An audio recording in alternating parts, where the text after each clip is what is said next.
Hi గారు, welcome to our channel. ప్రస్తుతం మనతో పాటు దాము బాలాజీ గారు, సీనియర్ జర్నలిస్ట్, వారితో ఒకసారి మాట్లాడదాం. సో నమస్కారం. నమస్తే సార్, ఏఆర్ రెహమాన్ గారు తన భార్యతో విడాకులు తీసుకోవడం చూస్తున్నాం సార్. 29 years తర్వాత విడాకులు తీసుకోవడంతో చాలామంది ఆశ్చర్యపోయారు, ఇప్పుడు ఎందుకు అని చెప్పేసి. అయితే దీన్ని జనరలైజ్ చేసి చూస్తే సార్, చాలామంది ఇప్పుడు విడాకుల రేటు పెరిగిపోవడం చూస్తున్నాం. సెలబ్రిటీలు తీసుకుంటున్నారు, నార్మల్ పీపుల్స్ నుంచి కూడా డైవర్స్ రేట్ అనేది పెరిగిపోవడం చూస్తున్నాం. ఎందుకు సార్, దీనికి గల కారణాలు ఏంటి? ఏఆర్ రెహమాన్ది ముందు చెప్పుకుంటే, ఏఆర్ రెహమాన్ వైఫ్, ఆమె పేరు సైరాబాను. ఆమె కూడా మంచి పోస్టులు కానీ రైటింగ్ కానీ చాలా మెచ్యూర్గా పెడుతుంటుంది. సో ఆమె తరపున అడ్వకేట్ వందనాష, ఆమె నిన్న ఒక ప్రకటన వచ్చేసింది. అందులో ఏముందంటే 29 ఏళ్ళు చాలా హ్యాపీగా కలిసి ఉన్న ఈ జంట విడిపోతున్నారు. చాలా బాధతో ఈ నిర్ణయం తీసుకున్నారు. వీళ్ళు ఇప్పటికీ ఒకరంటే ఒకరికి చాలా ప్రేమ ఉంది. అయినప్పటికీ వాళ్ళ మధ్య ఉన్న కొన్ని డిఫికల్టీస్ కావచ్చు, కొన్ని ప్రాబ్లమ్స్ని అధిగమించి కలిసి ఉండలేము అనే నిర్ణయానికి ఇద్దరు వచ్చారు. సో అందువల్ల ఇద్దరు కూడా విడిపోవడానికి నిర్ణయించుకున్నారు. వాళ్ళ ప్రైవసీని గౌరవించవలసిందిగా కోరుతున్నాము అనేది ప్రధానంగా వాళ్ళు చెప్పారు. దాని తర్వాత ఏఆర్ రెహమాన్ కూడా స్టేట్మెంట్ ఇచ్చాడు.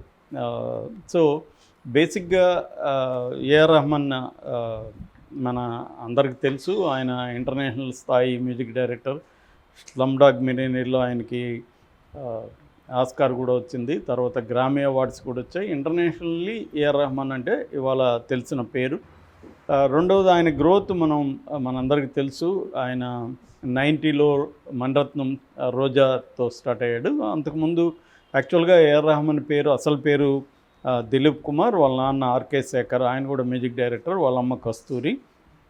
సో తను అనేక మంది మ్యూజిక్ డైరెక్టర్ల దగ్గర పనిచేశాడు. యాక్చువల్గా అంతకుముందు ఆయన ట్రినిటీ కాలేజ్ ఆఫ్ మ్యూజిక్ లండన్లో కూడా చదువుకున్నాడు. అట్లాగే మద్రాసులో కూడా మ్యూజిక్ చదువుకున్నాడు. దాని తర్వాత పనిచేశాడు ఎక్కువగా. ఎంఎస్ విశ్వనాథన్ కావచ్చు, విజయ్ భాస్కరు, ఇళయరాజా, రమేష్ నాయుడు, హంసలేఖ, రాజ్కోటి, తర్వాత జకీర్ హుస్సేన్, కొనక్కుడి వైద్యనాథన్, ఎల్ శంకర్, ఇలాంటి వాళ్ళ దగ్గర అంతా ఆయన చాలామంది దగ్గర పనిచేసిన తర్వాత 90లో రోజాతో వచ్చాడు. అది ఒక కొత్త రకమైన సౌండింగ్ కావచ్చు, టూన్స్ కావచ్చు, చాలా కొత్తగా అనిపించింది. ఇంకా అక్కడి నుంచి మణిరత్నం అండ్ శంకర్, వీళ్ళ ఈ డైరెక్టర్లు రామ్ గోపాల్ వర్మ, రంగీలా, ఇలాగా అతను మెల్లమెల్లగా తాళ్ళతో నేషనల్ లెవెల్లో బాగా ఇదయ్యాడు. సో అన్ని భాషల్లో కూడా ఇవాల్టి జనరేషన్కి, ఒకప్పుడు జనరేషన్కి ఇళయరాజా ఎలాగో ఇవాల్టి జనరేషన్కి ఏఆర్ రెహమాన్ అలాగా మొన్నటి వరకు ఇదయ్యాడు. ఈ మధ్య కూడా మళ్ళీ ఆయన కంబ్యాక్ అయినట్టు కనబడుతుంది. సో అయితే ఆయన దిలీప్ కుమార్ నుంచి ఏఆర్ రెహమాన్ అంటే అల్లా రకా రహమాన్ అనమాట. ఏ అంటే అల్లా, ఆర్ అంటే రక, అల్లా రకా రహమాన్. 1989లో కన్వర్ట్ అయ్యాడు. ఆయనే కాదు, వాళ్ళ మొత్తం ఫ్యామిలీ కూడా ఇస్లాంలోకి కన్వర్ట్ అయ్యారు. ఎందుకు కన్వర్ట్ అయ్యారంటే, వాళ్ళ చిన్న చెల్లెలకి తీవ్రమైన అనారోగ్యం వచ్చింది. ఆ అనారోగ్యానికి సంబంధించి అనేక హిందూ దేవుళ్ళకి మొక్కున్నారు, కానీ ఫలితం కాలేదు. అప్పుడు వాళ్ళకి కాదిరీ తరీకా అనే ఒక ఆయన పరిచయం అయ్యారు. సుఫీలో తరీకా అంటే గైడ్ అనమాట. ఆ గైడు వీళ్ళకి ఆ పాపని రక్షించినాడని వీళ్ళు నమ్ముతున్నారు. సో దాంతో ఇస్లాంలోకి కన్వర్ట్ అవుదామని ఆయన బోధనతో వీళ్ళందరూ కూడా ఫ్యామిలీ కన్వర్ట్ అయ్యారు. వాళ్ళమ్మ కూడా కస్తూరి నుంచి కరీం అని పేరు మార్చుకున్నారు. అట్లాగే వీళ్ళందరూ కూడా పేరు మార్చుకున్నారు. ఇదేమీ విచిత్రమైన విషయం కాదు. కాకపోతే ఈయన సెలబ్రిటీ కాబట్టి ఇలా మారిన వెనక ఈ స్టోరీ ఉంది. నమ్మకాలు ఉన్నప్పుడు ఒక్కొక్కసారి వేరే దేవుళ్ళు మన దేవుళ్ళు మనల్ని కాపాడలేనప్పుడు, వేరే మత దేవుళ్ళు కాపాడినప్పుడు ఆ మతంలోకి కన్వర్ట్ కావడం అనేది ప్రపంచవ్యాప్తంగా ఉన్న ఎగ్జాంపుల్స్ చాలా ఉన్నాయి. అలాగే ఆయన అప్పటి నుంచి ఒక ట్రూ ముస్లింగా ఉంటున్నాడు. సో ఇప్పుడు 29 ఏళ్ల తర్వాత ఎందుకు ఇదయ్యాడు? ఆల్రెడీ వాళ్ళకి 3 పిల్లలు, ఖతీజా, రహీమా, అమీను. ఈ ఖతీజా మ్యూజిక్ డైరెక్టర్, ఆమె కూడా, అమీన్ కూడా సింగరు, ప్లేబ్యాక్ సింగరు. వాళ్ళు కూడా పెద్దవాళ్ళు. 29 ఏళ్ళు అంటే వాళ్ళకి కనీసం 27, 28 అయితే ఉంటాయి కదా వాళ్ళకి కూడా. సో అంటే 3 పిల్లలు పెద్ద అయినాక ఎందుకు వీళ్ళు విడిపోయారు అనే దానికి మనకి కారణాలు తెలీదు. ఎందుకంటే వాళ్ళిద్దరి మధ్య ఉన్న ఏమేమి జరిగింది, ఒక్క రోజులో విడిపోరు కదా. 29 ఏళ్ళ దాంపత్యంలో నుంచి రావడం అంటే అంత ఈజీ కాదు. ఆ స్ట్రగుల్ అనేది ఎప్పటి నుంచో పడుంటారు. ఇంక ఈ స్ట్రగుల్ ఇద్దరికీ పెయిన్ రిలేషన్షిప్లో ఒక దాని ఏమంటారు ఒక పాయింట్లకి ఇంకా వెనక్కి రాలేని ఒక పాయింట్లకి వెళ్ళిపోతారు.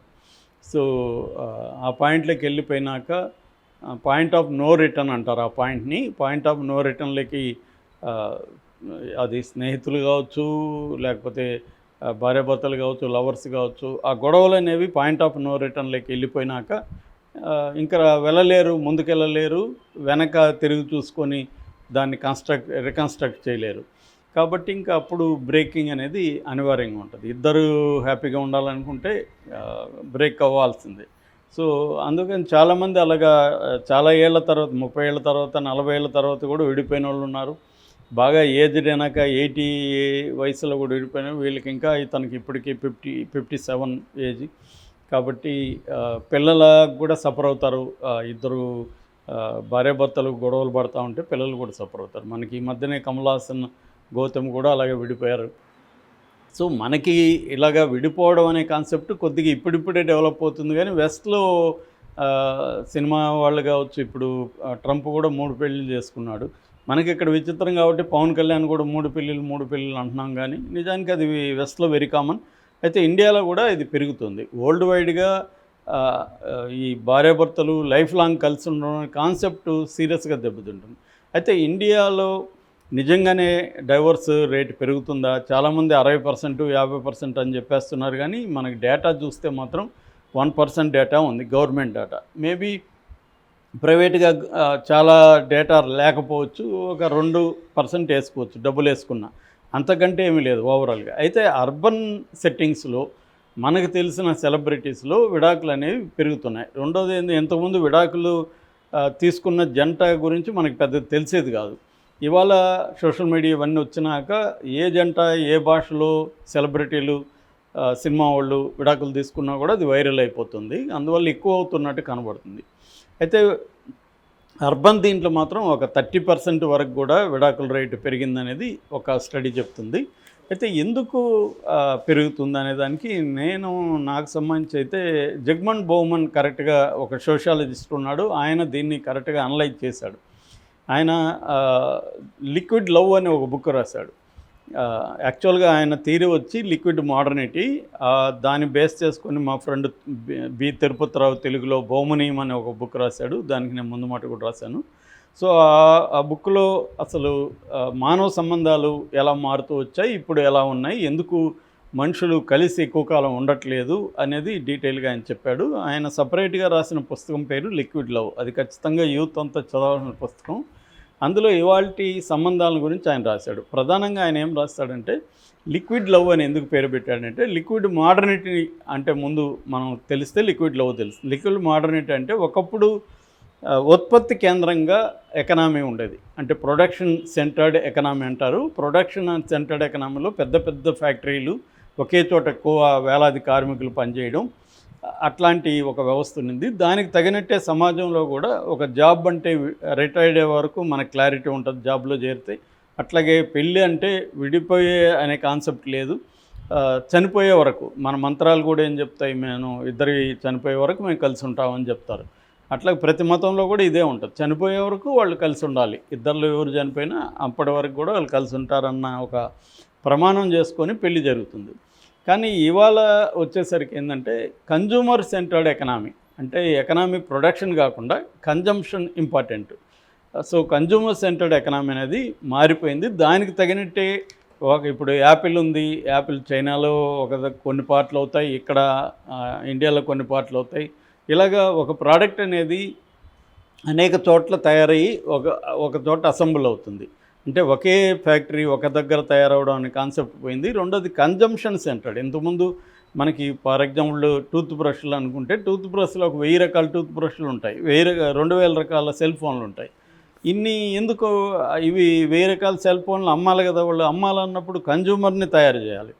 అంటే ఇప్పుడు ఇంతకుముందు మనకి ఏంటంటే ఏదన్నా ఒక వస్తువు కొంటే డ్యూరబిలిటీ ఆలోచించేవాళ్ళం, ఇది ఎంతకాలం మన్నుతుంది అనేది మనం ఆలోచించాం. ఇవాళ ఒక ఫోన్ కొంటే ఇది ఎంతకాలం మన్నుతుందని ఎవడు ఆలోచించట్లేదు, ఎందుకంటే నెక్స్ట్ వర్షన్ మళ్ళీ కొనాలి.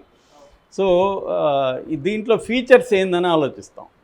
సో అలాగా లైఫ్లో కూడా ఏమైందంటే ఈ సంబంధాల్లో కూడా కన్జ్యూమరిస్ట్ రిలేషన్షిప్స్, అంటే ఒక అమ్మాయి ఒక అబ్బాయిని సెలెక్ట్ చేసుకోవాలంటే ఫీచర్స్ ఏమేమి ఉన్నాయి వీళ్ళు బెటర్గా కంపారిజన్, ఎట్లాగా షాప్లోనో లేకపోతే అమెజాన్లో మనం కంపేర్ చేస్తాము వస్తువుల్ని, అలాగా మనుషులను కూడా కంపేర్ చేయడం, వీళ్ళు బాగున్నాయి ఈ లక్షణాలు, వీడు ఎంత సంపాదిస్తున్నాడు, వీడు అంత అందంగా ఉన్నాడు, వీడికి డబ్బు ఎంత ఉంది, ఇవన్నీ కంపేర్ చేసి అమ్మాయి సెలెక్ట్ చేసుకుంటుంది.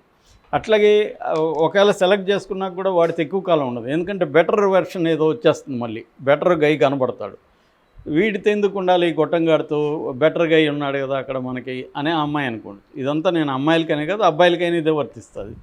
సో దానివల్ల ఏమైందంటే మనకి సెలక్షన్ రేంజ్ పెరిగింది, disposable relationships, use and throw relationships అనేవి పెరిగిపోయినాయి.